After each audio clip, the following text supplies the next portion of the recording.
Good morning to you, Lord Hayward. Your reaction to the Rochdale by-election result? Well, there's no question. It's a striking victory for George Galloway. It is a problem for Keir Starmer, but there's a broader message as well, because, as you've indicated, the candidate who came second was an independent.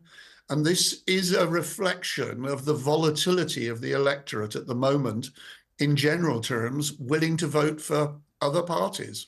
Is that something that is unique to by-elections? I wonder how much we can extrapolate from this result to a general election, Lord Hayward. I think that's very difficult. Do call me Robert, by the way. But there's no question. You can't extrapolate one by-election through to a general election.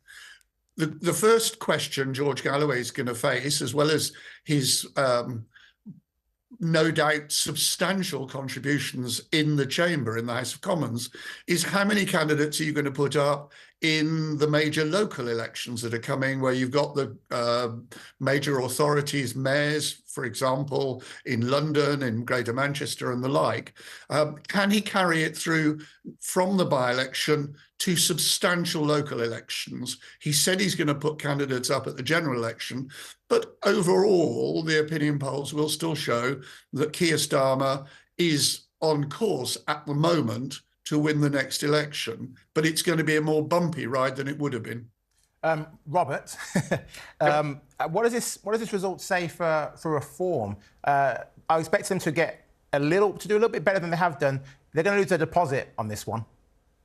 I think there's no question it will be disappointing for them. They selected somebody who was already a name. OK, there were problems when he was a member of Parliament, but they selected somebody with the intention of being in a position to say, we've got a man who knows Rochdale, who represents Rochdale. So it will be a disappointment after what they've had in recent weeks has been good publicity for good votes in the other by-elections.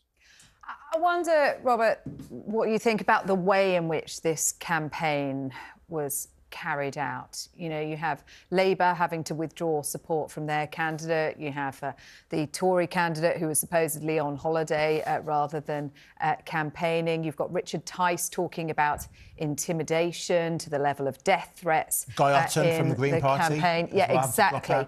I mean, it was chaotic. It was ugly. It was a pantomime, but it wasn't funny, was it? No, and this is a statement of difficulties that we have in current British politics. That litany of problems, you failed to add in that the independent candidate who came second only decided the day before nominations closed to stand as a candidate. It is truly probably the most remarkable by-election I've seen in all my time of looking at election results. There is a series of messages to politics in general. One of them, for example, is that a lot of people in the Westminster bubble were expecting the deselected Labour candidate to probably win, possibly win.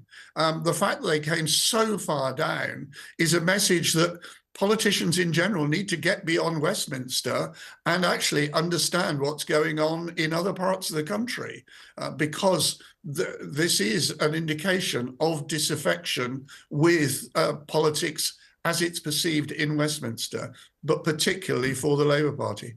I mean, a truly remarkable by-election. And we've had plenty in this Parliament, haven't we? I think this is the 22nd. Yeah. Is it? And more to come.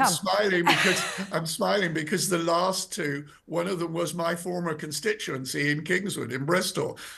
So I'm very conscious of the by-elections that have taken place in recent months.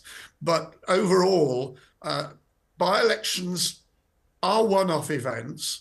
The parties that do badly say they're one-off events, but they should look more deeply at the messages being conveyed. And there are very clear messages, particularly for the Labour Party today, but also for the Conservatives as well.